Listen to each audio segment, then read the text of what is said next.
Okay, we're recording. All right, guys. So I'm going to do a share screen. Any of y'all that are, I see Ducka. Hey, Ducka. Hello. Um, so you have full control over your video and your sound, Miss Ducka. So you can mute yourself or unmute, and you can be seen or unseen anytime you want. Pretty awesome way to exist. So I need mute very frequently. you can use it anytime you want to. I don't know how to use it. Oh, wait. Oh, okay. God. Do you see? You see it? Okay. All right. Share screen.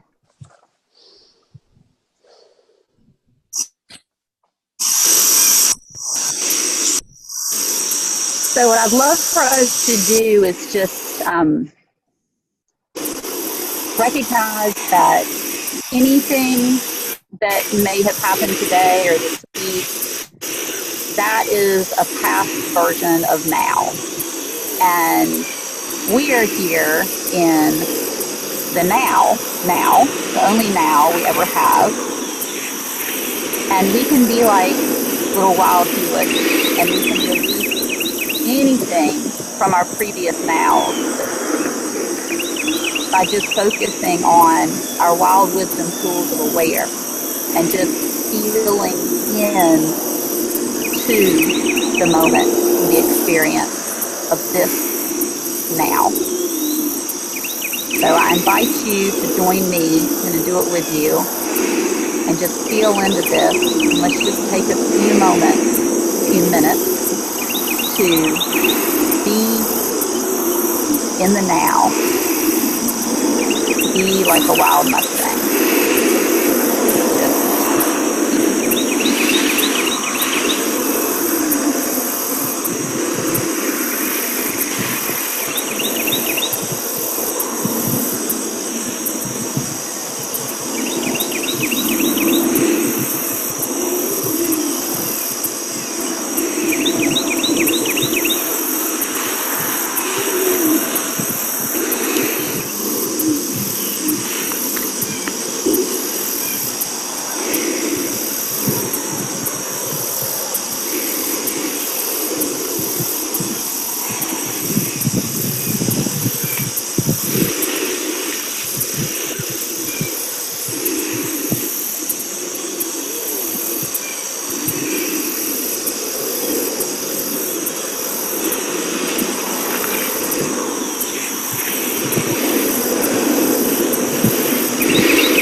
feel into this. Let's take a few moments to open our hearts and send that river of gratitude. Send that gratitude out to heal, out to magic, out to your heart force, all the way.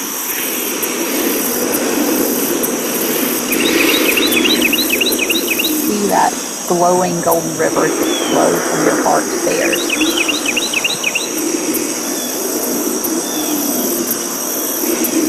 And see them accept, receive, see it fill them, and then feel them return that river. Feel your heart wide open to accept that flow. Move back from the horse's heart to your heart. Pure gratitude.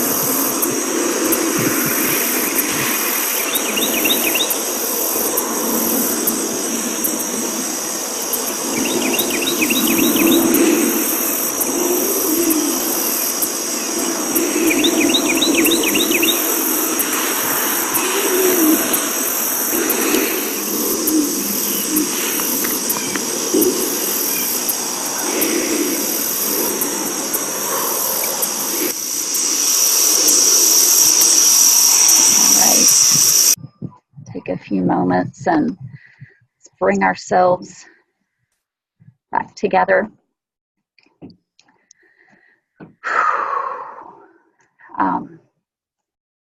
I would love to start with just asking you if any of you had a specific experience with a certain heart horse that you felt come to you.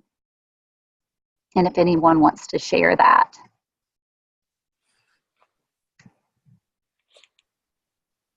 I didn't hear how you said that. A certain what? For the meditation videos that we did, and where we were to invite the presence of a heart horse in, I'm curious if anyone had a certain horse in particular, a certain presence that came to you. And if you did, do you want to share what that was? My new horse, Riley, came to me. Yeah. And we were just playing on the beach. Yeah. So he was running in the surf, and all the background noise was the waves. You know, the background noise in the video just became the waves. Oh, wow. Wow. Cool.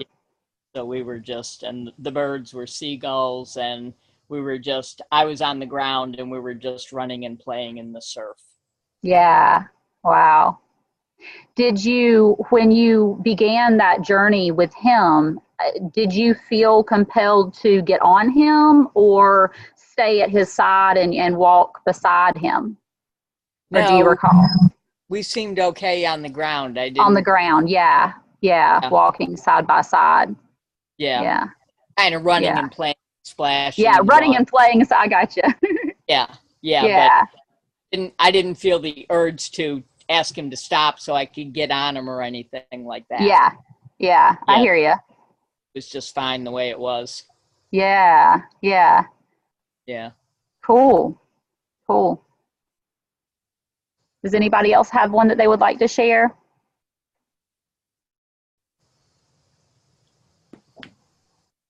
I find for me personally is yes, Sarah, go ahead. Oh, I was just going to say, I've been struggling with Callahan because I want, to feel this bond and this relationship, and we've built a lot, but, it still just stings when, like the other day I wrote about him just, wheeling and bolting as if I just, meant to shock him, and right after that happened, then I went out to trim feet and gathered one of my favorite mares in. And, as we pulled up, she came galloping up in and stood, and could have been any more peaceful to be around. And she's a very sensitive horse. Mm-hmm. And her name is G. And so, yeah, as we were meditating, I just saw her in that morning light the other day. And right when you said the gold river of gratitude, I felt, gold had just occurred to me too. And I remember the way that the light glittered in her eye and the way she just seemed so, sage-like. And Oh, wow. And kind of got the message, I've been here the whole time and I'll always be here. Wow. So she was more the presence that you had in the visual meditation. Yeah. Yeah. Okay. That's really cool. Yeah. Yeah. I think I would definitely take note of that. I think that's going to be very helpful. Well, the other morning when I saw her and she, standing there holding her halter rope, I just had the sense like I've been looking in all the wrong places, or at least I haven't been in the obvious place. Yeah, and so much that happens. Yeah, because it's the loud and rowdy that we see and hear the most, but those soft voices are sometimes the most powerful. Yeah. Yeah. Well, do you guys have your coloring pages and your crayons and whatnot? We're going to do some with that today as we reflect on the past 2 weeks. And I want to start. Yes. This is Lauren. Yes. May I share real quick an interesting lesson that my horses shared with me that yes, ma'am. Seems so appropriate. Please. Okay. So I had my mare and my personal mare and my personal gelding in a little paddock area. It's between the barn and the pasture, and I let them in there to feed them. And I was actually going to let them out on our full property. And instead of using the gate right by the barn that I always use, I actually opened up the other end of the other gate. And a few hours later, I looked out and I didn't see them out on the property on the pasture. And so I went over to the barn and they were actually in the barn. And so the lesson and it was so interesting because they had the freedom to go out on 60 acres. But I had opened a different gate that was open the whole time, and they stayed in their routine of the barn. And I was singing how it was so appropriate for life, and what was just shared with Cowhand just made a lot of sense too, that we're looking in one place. So they were looking at the closed gate that they're so used to and didn't see that if they turned around, what they wanted was right behind them. And yeah. That's good. Yeah, I thought that's so good. Yeah. There's a story that's not nearly as beautiful and romantic about fleas. Fleas. Romantic and fleas in the same sentence, huh? Yeah. And they had the top on the jar, and the fleas would jump, and they only thought that they could jump as high as the top. And even when you took the top off the jar, they would still only jump to that height. But if you put a new flea in the jar that had never had that experience, they jump right out. Huh. So I should have left it with your story because it was way better. Because it's again and again, it's so true. And that's why with this course, I'm really, really striving to approach things from so many different angles with you guys, because many times we get stuck on one thing, and that's all that we can see. Just like you only can see that one gate. And so if we can, practice approaching things from different ways, from different times in our life, from different struggles that we're having, different things that we enjoy, and really just basically try all these different doors. All roads lead to home. I love that quote. I mean, everything is pointing us where we need to go. It doesn't matter which door we open. We just got to open one and we got to go through it.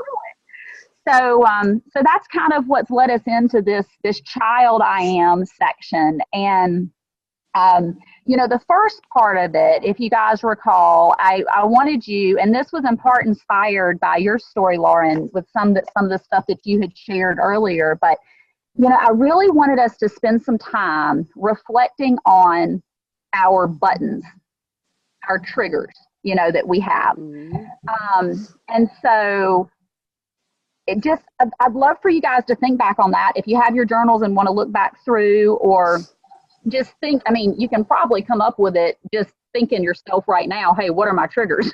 Because we all have them.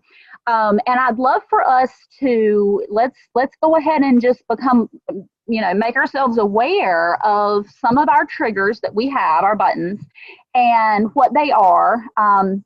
Especially if there's something that's like a reoccurring theme that keeps coming back up. But even if not, just whatever buttons you have. Does anybody feel bold enough to share one of your buttons? Speaking of. Well, I will. Okay. Oh, go ahead. Go ahead. I was just going to say, the cowhand thing really got to me, and it just triggered me. It made me so emotional, and I kept thinking about it, and I guess if I had to get down to it, it's probably about abandonment.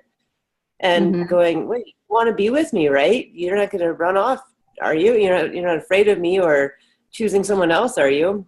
So I guess I distilled it down. And then it's not that I have, a history of major abandonment or trauma or something, but I think there's probably something there. Yeah, and again, I think that's why it's really important to, like you said, listen for the whispers, because the obvious things are the obvious things. But I have things that I find that I need to work on, and I don't necessarily have some traumatic event that maybe justifies me having such an issue, which sometimes can make it tricky to get through the issue because you almost feel like you're not justified in feeling that way. Like, for example, I wasn't bullied in school. I wasn't picked on, but yet I was so deeply insecure that it was almost debilitating to me. So I've struggled with that. Like, well, should I really, who am I to say that, that I had this deep insecurity in school when there were classmates that just had it so rough. I don't know how they even survived. I don't know how I would have been able to handle if I had all that thrown at me. So I think it's really smart and valid for you to recognize that is an emotion, and you don't have to have some story that you're currently aware of that you feel like goes with it. It's just as powerful for you. Who was the other person? Was it Ducka? Was it you? It was Ducka. Yeah. Okay. It was me. So where Riley is staying at like a boarding barn right now, and I'm getting to know him, and we've been riding and stuff like that. And today was the first time we went out on a little trail ride, and the barn owner was there, and her daughter actually does the training, and she's very, very nice. And there's, a number of other people who have horses there, and, there's a lot of good things about the situation, but the barn owner is like, she has no idea, I think, how she sounds. So I'm riding along and I'm like, oh, this is so nice. I'm having such a great time and it's so beautiful. And then all of a sudden, for like the next 45 minutes, I get a barrage of everything I'm doing wrong. Oh, gosh. And I'm like, I thought we were just going to go on a little trail ride. I didn't think that this was even going to be a part of it. But yeah, it triggers a thing in me where, she is so incessant. It's like a bazooka of this stuff. And I just shut down. There's no point in having a conversation because you're only going to be told that everything you think and everything that you do and everything you want to do is all wrong. And that just do what I'm telling you to. And all of a sudden she says, well, do this right now. And finally I looked at her and I said, I didn't even know who you were talking to. There's 10 people out here. Yeah. Use somebody's name. So there's just this unbelievable shutdown in me when it happens. And there's a lot of benefits about having him over there for short term, but I'm like, whoa, some of the deficits are big, just big. Well, and I mean, it's not easy. I mean, it's not easy to do because, of course, the thing we want to do is we want to make the story go away because the story pisses us off, and it's like you want to make that quit. And so, in that respect, you look forward to the time when you don't have to be there with her in that story. But on Right. the other hand, I mean, the more difficult thing, but such a powerful thing is to take this opportunity to really, look into the story, feel into the story, and, recognize it's not going to be this way forever, but that it's there to tell you something. I mean, every story we have is there to tell us something. And I know you know that. And so, if we can see it that way and recognize that maybe if we can use this story to help you reach down deeper and uncover something that has been working its way up and just so determined. I mean, that's why it keeps showing up. So Yeah. determined to be heard and be seen, then, we can actually stop these reoccurring stories because they come back in different forms. It might not Right. be with your face next time, but somebody else will have a face for it, So I think it's actually it's a blessing. It's a blessing that you're in this situation at this time, and that Riley was the one that showed up for you, so that we can really dig into this and see what it is that you're trying to uncover. You've got a major wild I am that is daggum determined to be heard. I can feel it. Big That's time. so big. Big time. Big time. So that's a blessing that we have this opportunity. So what I'd like for us to do, Magic's given us some major root chakra support here. There's her root chakra There she is. on the laptop. What I would really like for us to do is to take these triggers, each trigger that we can isolate, and I want us to, and maybe something that you need to take more time than just this session together to do. Some of us may come up with it here together, and some of us may need to reflect on this further. But what I'm looking for is for you to locate the feeling that you feel like goes along with this trigger, the feeling, like Sarah said, abandonment.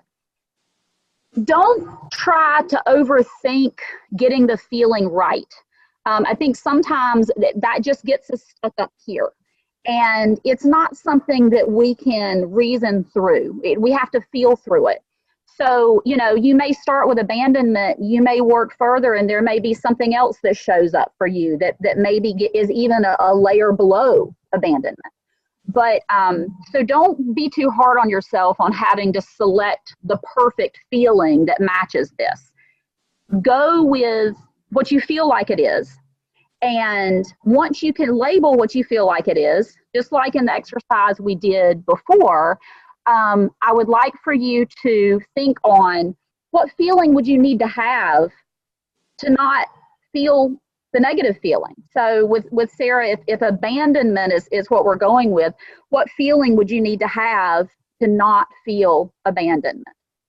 And that's the feeling that we're going to want to write down for this first section here.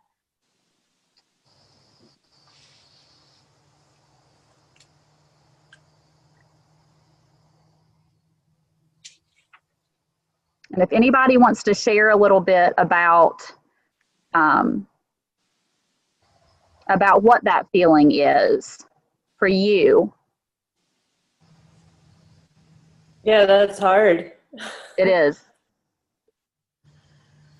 So I have one that's a little similar to dukkha, Okay. where I just noticed that it's really easy for me to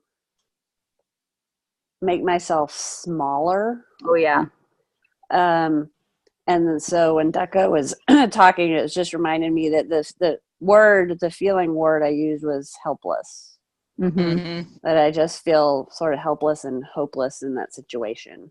And so I get small. Mm-hmm.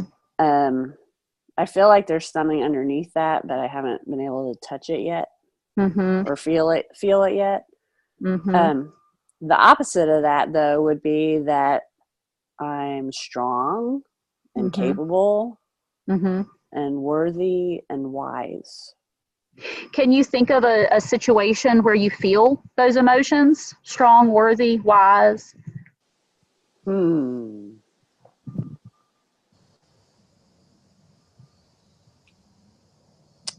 I've felt it sometimes when I'm teaching.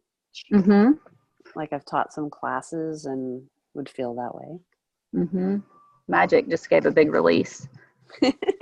And some more root chakra support. And some more root. She's determined we need root chakra, which is fascinating. That's exactly what we're working on here.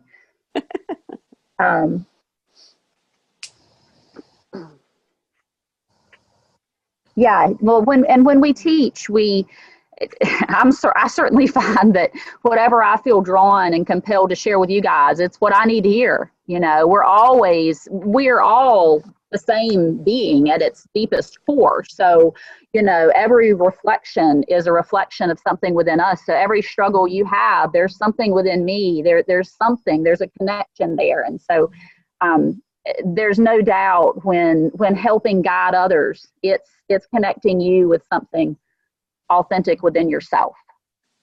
So that makes sense to me that would be a place of where you can feel that power and confidence. So when we either want to generate that or tap into that wild I am of feeling strong or worthy, whatever word we use, do we then like replay the story that we want, the story that generates the positive feelings? Certainly. I mean, that's certainly one very effective way to go about doing it. If that's something that works for you. Yeah, to go in and take a situation that you've already felt that experience and play that out as if it's right now in this now, because your mind knows no difference, you know, whether it's actually happening now or whether it happened in the past or whether it's never even happened before. I mean, there's been studies done on athletes where they actually visualize, you know, the game, and it's like their muscles fire in the same way as when they're out there running. So it really does become embodied within you when you do that. So most definitely so. I also think that something that's really powerful to recognize is the thing that kind of came up with Mike's story. And that was, be sure you don't discredit the slightest shift in your story that's in your current reality. So what I mean by that is, like, as you play out this story in your mind, okay, and you're really trying to embody this emotion that you want and really own that and feel what it feels like, so you know what it actually feels like, and then can draw stories to you that support that emotion. As you do that, your stories, your actual stories in your current reality do start to shift. But lots of times at first, they're like little shifts. They're little things. And oftentimes they're things that we kind of just brush off as, well, that was just a coincidence. You know, like for Mike, the situation was that I was explaining to him that, you know, I felt like that things would start to get easier for him as he worked on fixing the truck, if he would really embrace that he could do this, that he trusted in himself and he trusted in the universe to support him and trusted. And I said, you know, things are going to show up in your story that are going to become easier. This isn't going to be as much of a struggle. And he said, well, you know, that's already started to happen because, you know, I found something on the computer that I was looking for, and it's the exact tool that I need. And in the same breath, he said, well, but it was after I had been looking on the computer for you know, like hours. It really wasn't that easy at all. So it was like, I mean, he just immediately, and he caught it. He caught it. He said, oh my gosh. I mean, he caught that he discredited it immediately. And so he made a promise that he was not going to discredit even the slightest shift in his current reality. And then that was when, like, the next day when he opened the hood to the truck, I mean, I can't even explain how crazy it was that he found these wires. I mean, he opened the hood. He didn't know what he was going to look at. He just opened the hood and he went right to the spot. He took it has like 8 different of these plugs. I don't understand all of it, but he could have picked any of them. He goes right to the one, picks the cap off of it, and they were totally burned up. And it was this really cheap part. I mean, this thing could have been a couple $1,000s to fix, and it ended up being something that was like less than $70. And he was very dedicated, though. I mean, before he did it, he asked for, he said he was going to ask for the mechanic angels, but he said he actually asked for the mechanic fairies. I think is brilliant. Little fairies scurrying around helping, you know.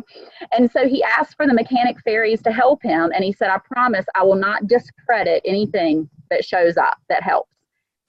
And so I think that's what I really want to encourage everyone to do as you're going through this process is, you know, we all want the grand goal, that, you know, we want the story to really change and become something huge and really go big time in the direction we want. But it only works, it's only going to go in that direction if we recognize the little tiny shifts and we say, oh yeah, I saw you. Yeah, but more of that. Let's have more of that.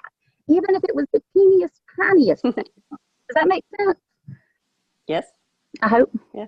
Okay. I mean, for me, I know the feeling that I get is it feels just like whenever I've been beat up in my life. Yes.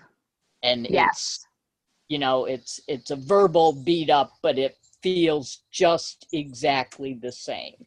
Yeah. Talking about being smaller, and that sort of is the end result.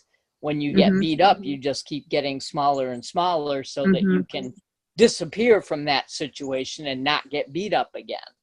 Yeah. You know, at least in that moment. Yeah. You know, it's like, you know, you got to have the garbage can lid deflect whatever's coming at you, but you know, it's the same feeling as that. So can you, Daka, can you think of a time yourself for you that you have felt the opposite of that emotion, an experience where you have felt empowered, perhaps? Yeah, there's been a lot of times that I've felt that way, riding and sailing, and you know, there's been a lot of times that I've been in challenging situations that I've come out on top of it, but not with this type of personality that I'm dealing with. Hers, not mine. In the story, not in a different story. Right. Yeah. Which is fine. Yeah, that's totally, because the story doesn't matter. That's just the manifestation of it. I mean, this lady that's such a pail to be around, she's just a tool for us. Yeah. We're just using her. Really a tool. She's a tool. She's a tool, all right. I'll tell you, she's like a sharp chainsaw. So in those situations where you felt that opposite emotion, I don't want to put the emotion in your mouth. I mean, what emotion would you say that is for you?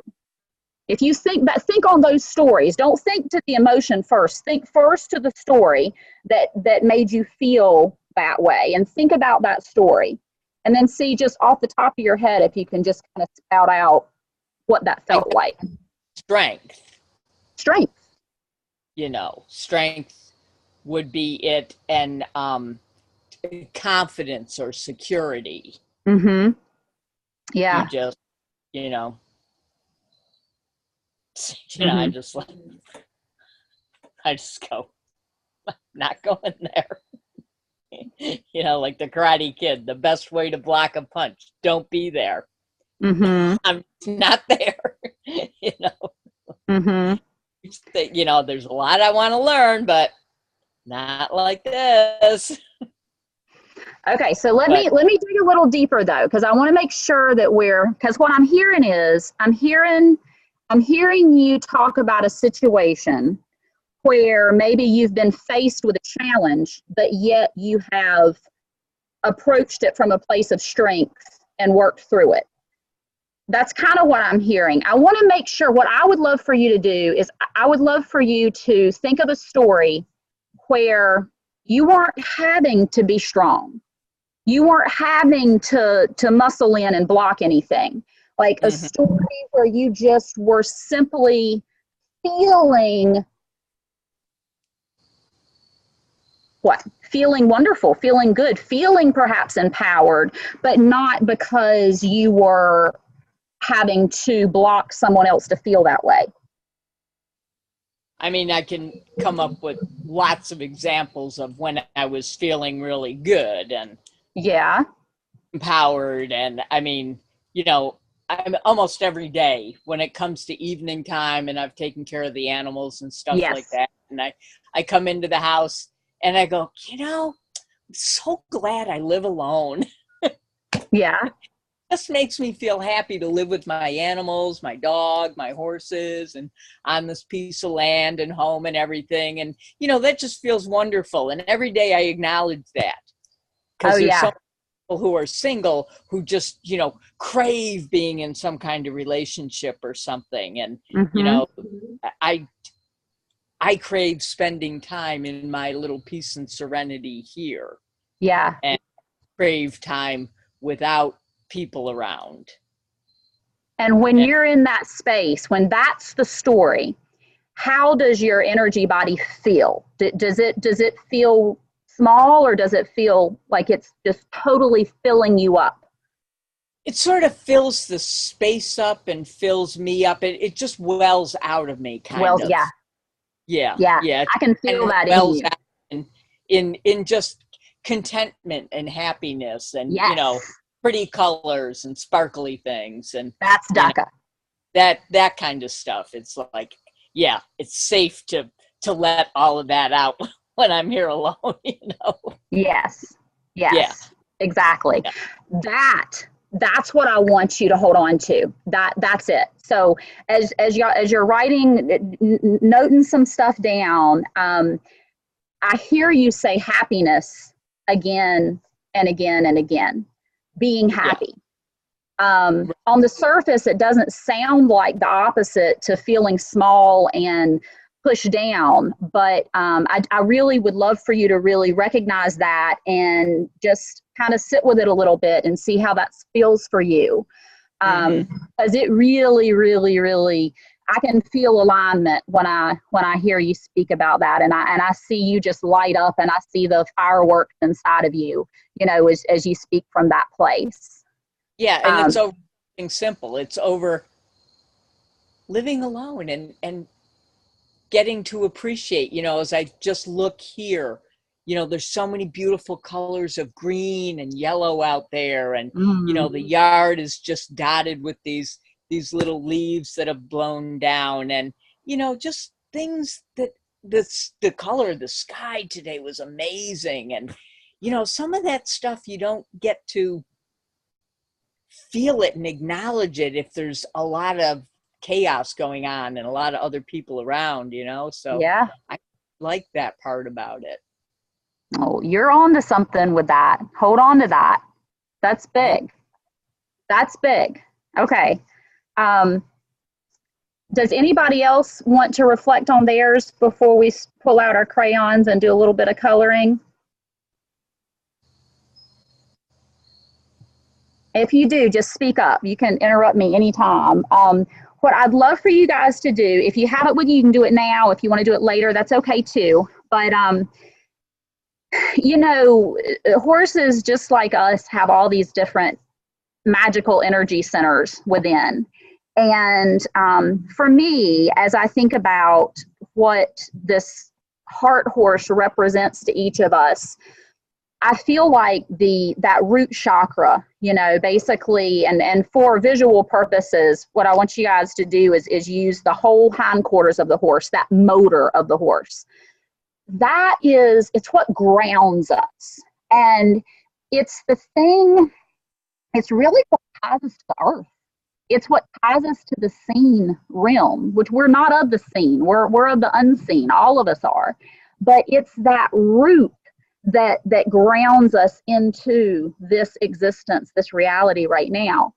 And it is so deep rooted, and it's something that is developed within us at such an early stage that I really think these triggers, these buttons, and these repeating stories that keep coming up that are the same struggles, I feel like they are our clearest cues to what that root is needing from us, you know, where the roots are broken, and where the roots need to be mended.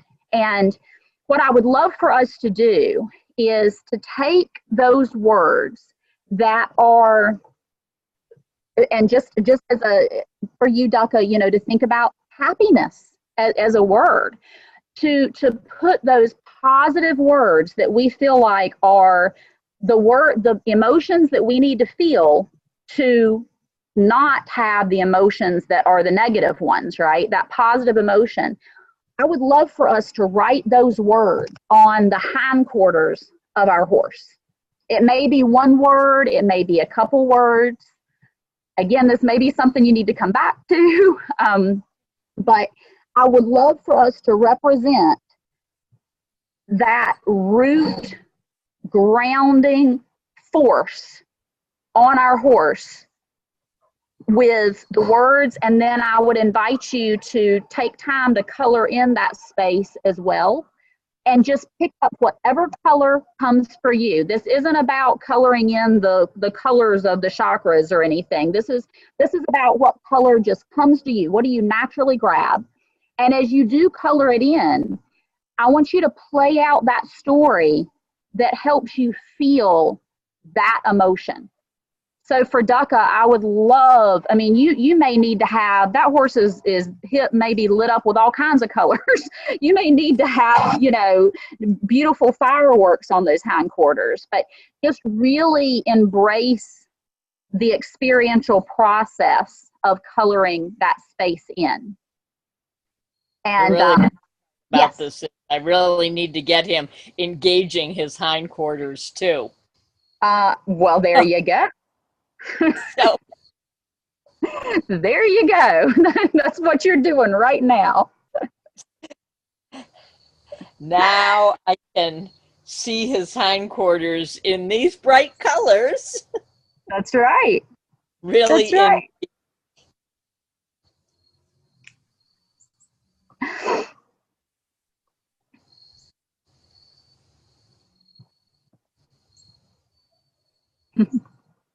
So I'm going to give y'all just a minute or so, and then I think we'll roll on to the next section. And we can definitely, I do want you to come back and take time to really make this experiential and feel into this. But I also have some other stuff that I want us to talk about too.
All right, so please, please, please come back to this. Don't let me rush you through it, but I do want to talk a little more about the child I am.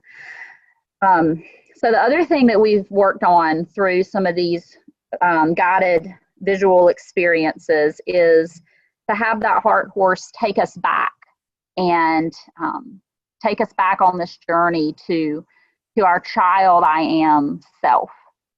And ultimately, the two experiences that I was intending for you guys to connect with were, one, perhaps the first time or one of the earliest times that you truly felt your authentic self just fill you up as a child. The other side of that is to perhaps a time that one of the earliest times or the first time that you really felt yourself being domesticated. And you felt that resistance that any child is going to give when they're first domesticated. So would anyone like to offer up any feelings on either one of those child I am experiences? And this is a big one, guys. This is so big. I mean, we could break these sessions apart. Sabina. Hi. Hey. So I was really small and I was in a stroller and I was being pushed along, and I love to smile at people. And I love that. Of course you did. I really loved it. And I just remember that authentic expression being acknowledged and have it be like a wordless, because I was pre-verbal too, so a wordless exchange that had a certain quality to it that was, I don't know, it was really something that's still with me, like it's something that I just always crave. Yeah. What did that, the feeling, I mean, if you were to put, I know I'm asking you to put words on the unwordable. Well, it's a feeling, definitely of love. Yeah. Like love. Yeah. I sense so much awareness of the fact that our veils are so fake that they're really not even there. Like that child awareness that you had and you still have. And just that knowing, almost like you were exchanging a secret with this, and this adult probably didn't even know, like you were igniting the secret within them and they weren't even aware of it. But I just can't help but feel like your child I am knew the secret and was just sitting there just relishing in, yeah, you're me, I'm you, isn't this cool? Here we are doing this life, Yeah, and it's so beautiful because I got to, I'm a nanny. And so the little, the sweet little precious one that I met, when she was born or before she was born, I would have her in my little pouch and she'd be facing out and she loved to smile at people. She smiled at me at 2 weeks old. And so we would stand right at the door of the grocery store, like on the inside, and we'd just stand there and smile at people. And no one looked at me, and everyone looked at her. And I just, oh my God, it was just the best. Because then I could see their faces and I could experience it now, what she was doing, and melting hearts is really, yeah. I love that. Yeah. I so love that. Yeah. And they did try to take it away from me when I was in college. No, high school. And people made fun of me for smiling too much. What they put on this, they thought it was fake, or something. And they would, when I'd say hello and beam, they would beam in this really mocking way back, Yeah. So I had to learn to turn it down, put up this, okay, I'm a snob, kind of thing. And then, that didn't last that long, but. Thank goodness. Yeah. Oh, that's beautiful. Yeah. Well, I would love for you to, your words, but gosh, that oneness flowing and that connection and all of that just is so, you can just feel it hearing you tell that story. So, yeah. So this is Karen. I actually struggled with this exercise quite a bit. Okay. I did it twice. Okay. And the second time was actually last night. And I didn't reach that.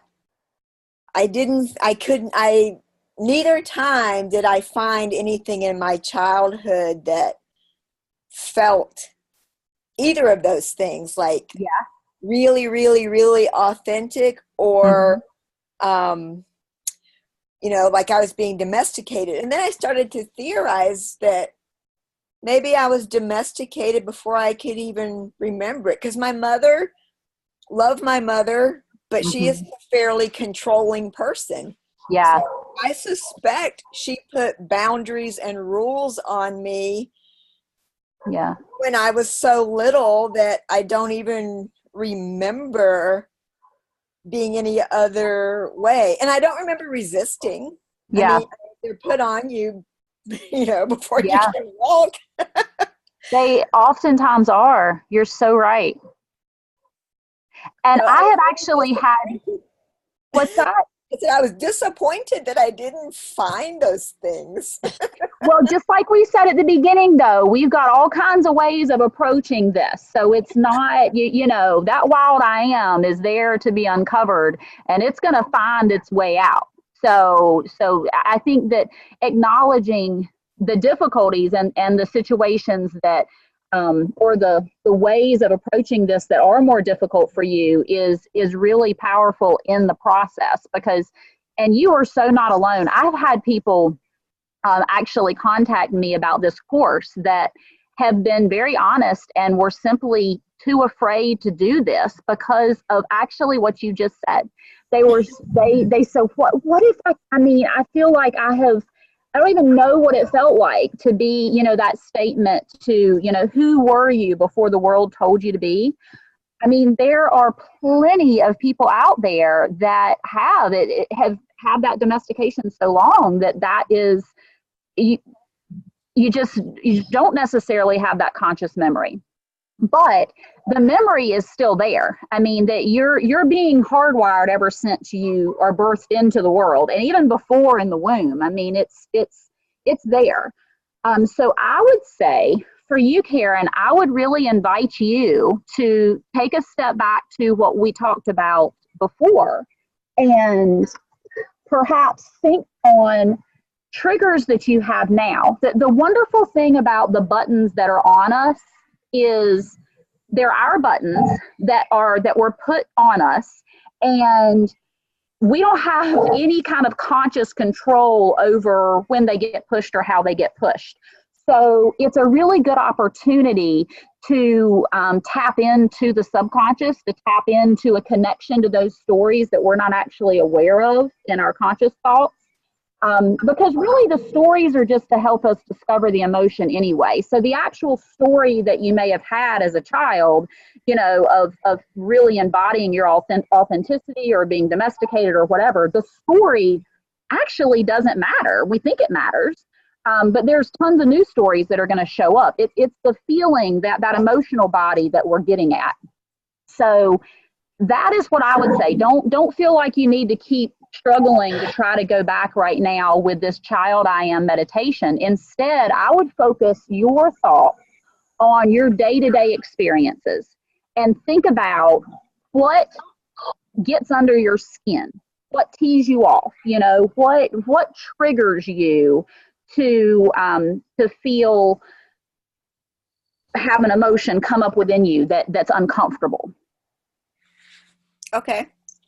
Well, the other thing that was really interesting to me, the very first time I did the meditation, the child I am meditation, and I went back, I was really surprised when I got back to the childhood years, that what came up was fear. I was a very fearful child. I was afraid of everything. I was afraid of dogs. I was afraid of going to bed at night. I was afraid of storms. I always thought somebody was going to break in my window. Now, I had a father who worked in law enforcement. He worked for the FBI.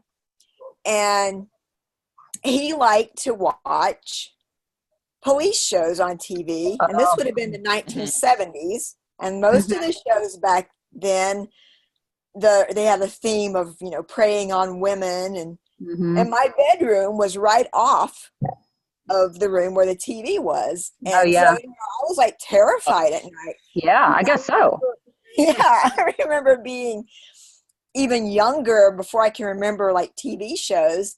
And I remember my parents having to come into my room and talk to me because I was afraid to go to sleep. And I don't know what I was afraid of. And I remember being afraid to grow up even. I always wanted to stay a little child with mommy and daddy.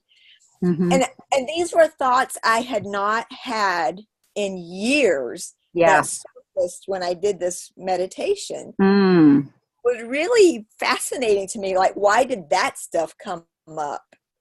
Where did that come from? Yeah, that's big.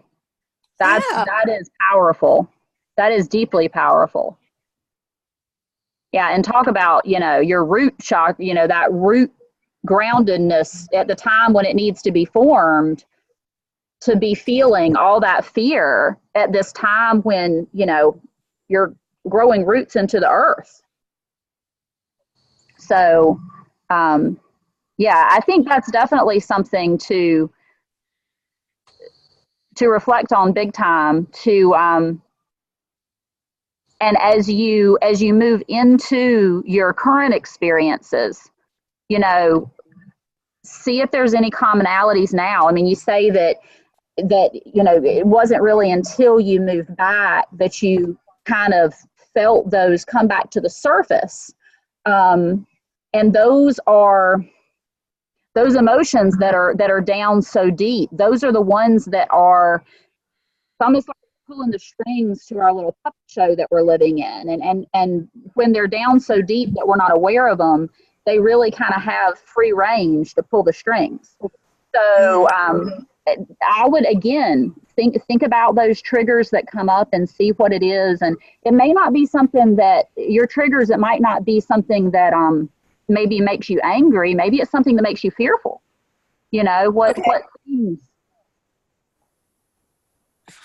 Yeah, I think I interpreted the whole triggers thing perhaps incorrectly as things that push your buttons and make you angry. And that whole week that we were doing that, nothing really happened for me. Nothing made you, No, because I don't really get angry. You don't get angry. Yeah, probably because I was speaking too much from my personal triggers. So I feel like I need to repeat that exercise with, you know, a more clear understanding of it now. I think that really is what I feel. So I think you're right. You just said it. And I feel like that's what needs to happen really before kind of you go to the next step with this, because there is so much that you have just brought into the light. I mean, so much in what you just shared. And you know, to even reflect on it like right now feels like it almost does it a bit of an injustice, because it's just, there's so much depth to it. I think you need time of just letting that resonate and owning that fear, and again, looking at those buttons and triggers perhaps as they relate to fear or anything that makes you uneasy, anything at all that you dislike, any emotion that you do not like. That's really all we're looking for, and spend some time on that, and then let's circle back around, because that's big. You got a lot more out of that session than I was expecting. Even that's a lot. Yeah, it was surprising to me because I hadn't even thought about any of those childhood fears in years. I mean, like, kind of forgot about them, but that's what came up for me the first time. Yeah. Yeah. Yeah, that's big. Does anybody else have any that they would like to share from their experience? I'd say like the first real domestication thing that comes up for me was how clearly it was made in my family that boys and girls are different, and I have 3 brothers and me. So it was like so much stuff that was okay for them was not okay for me.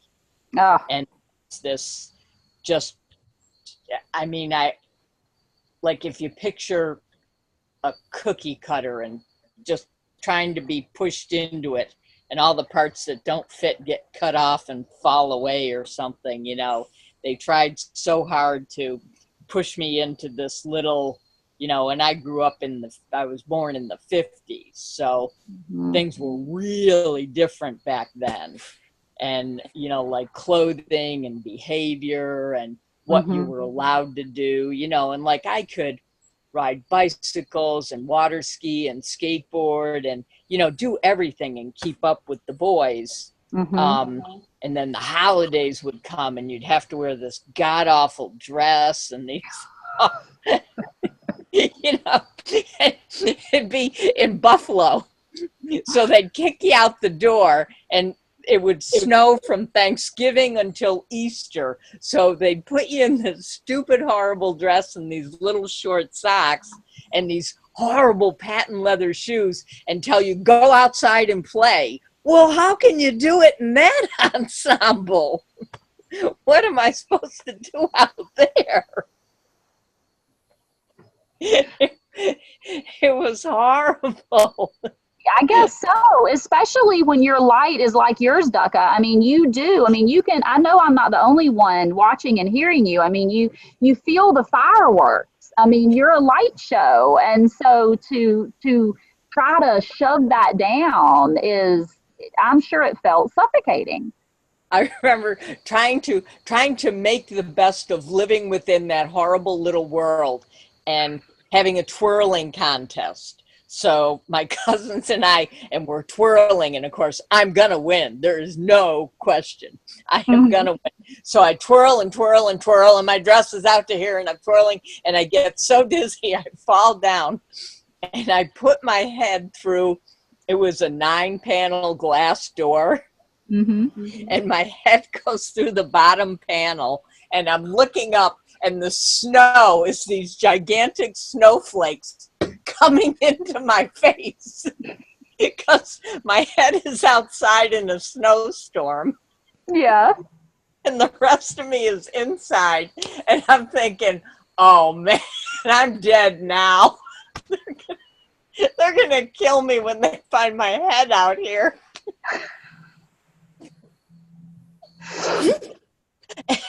It was Christmas. Just these saucer-sized snowflakes covering my entire eyeballs. And did it feel, I mean, and how did it feel though, other than like thinking about what they're going to do about it? But how did you feel? Oh, it felt so great to be that dizzy and seeing these huge snowflakes swirling at my face and feeling the cold while I'm out there and the rest of me is inside. And I mean, there was a lot going on in that moment. Yes.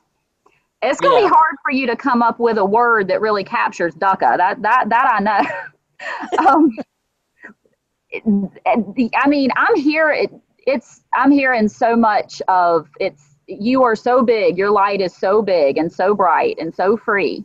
And that's so whether or not you guys are really finding an experience that is that place of authenticity or that place of where, you know, you were domesticated, if it's the place that you were domesticated, then we're going to do the same thing. We're going to think about, well, what is the emotion that I would need to feel the opposite of that?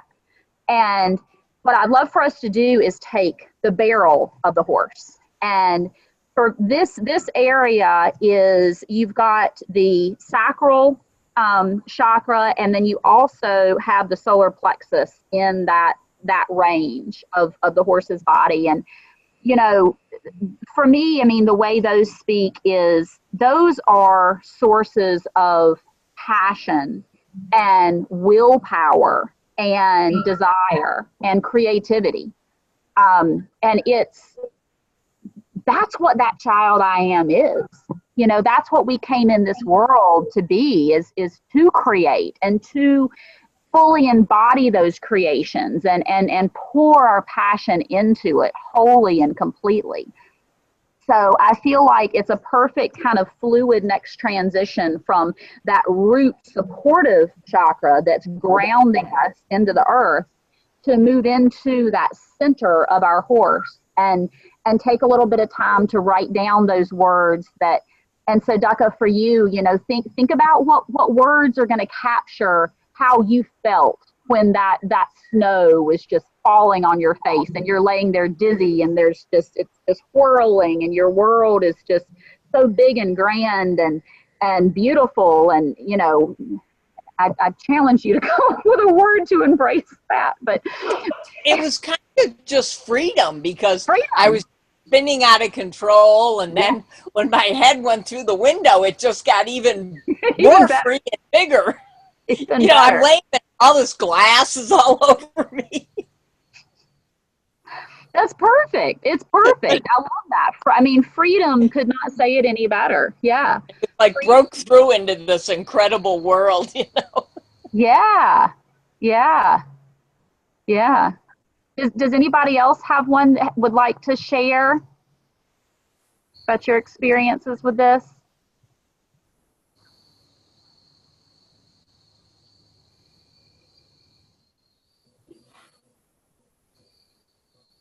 All right. Well, what I would love for you guys to do, and I think because this is the last section of what we're going to do today, so I think I'll leave you with this part, is to take some time to color in the barrel of your horse and that barrel section, and really take time to embody that feeling. So for you, Ducka, I mean, you've got your storyline. I mean, I want you to please play out that experience just like you just told it to us. I mean, we all could feel it as if we were right there, not watching you, but in you. And that's what I want you to do, is go that deep in and color in that horse from that place. I mean, whatever snowflakes, I mean, get into it and really, really tie that into your heart horse there. And I encourage everyone else to do the same. As y'all are working on this stuff, if you, and this goes for those that are not here for our live session, you know, if you kind of get stuck and you need some guidance and you want to discuss this, you know, reach out to me, reach out to one another, reach out to whoever you feel comfortable, but don't feel like you can contact me, you know, personally if you would like. And then we have our Facebook group that we can communicate on that's been just so wonderful. So, you know, if you haven't shared anything today and you would like to, don't feel like this is your only opportunity. And those of you that are tuning in later, you know, you can do the same. And what I'd like for us to do for the remainder of the week is just to continue with this child I am concept. And whatever is going to be the part of it that speaks for you the most. Continue to be aware of your triggers, like we talked to Karen about, be aware of those buttons. It may help to go back through that visual meditation again and play that back kind of now that we've discussed it a little bit more and see what stories come up for you. But just continue to work on this and continue to let these emotions come up and just be open to whatever shows itself. And next week we're going to move into the higher I am, and it's all of these sections are my favorite, but it's kind of my favorite. So I'm excited about that. So I send everyone blessings, wild peace, love. Sincere gratitude from my heart to yours, because this is deep work. I mean, you guys are getting real, and those of you that are verbally sharing, those of you that are taking all this in, you're all really getting real. And getting real is not something that that humans really, typically like to do. So I commend all of you on it. I mean, we are raising the consciousness of the planet right now. I mean, we're doing big stuff, and these horses are they're so proud of us. I can feel it. I went out there with, I've got the 2 herds with only a fence between them now. The Soul Sisters, their babies, Clarity and Amigo, they're in a herd together. And then I have Brave, Magic, Silver, Colors, and Sueño are in another herd. And ultimately, I'm going to put them together in the spring. And I was just sitting out there, and they were all close together, and just with this one fence. And the power in their presence and what they had to share, and their gratitude for this authentic stuff that we're doing, it just was very overflowing. I don't want to say overwhelming, just overflowing. It was a wonderful sensation, and that's very much because of all of you and the effort that you're putting into this stuff. So I'm very thankful. I really am. So thank you all, and I'm going to sign off. Thank you, Mary. Thank you, everyone. Yeah, Thank thank you. you. Thank you. Thank you. Thank you. Want to push the button?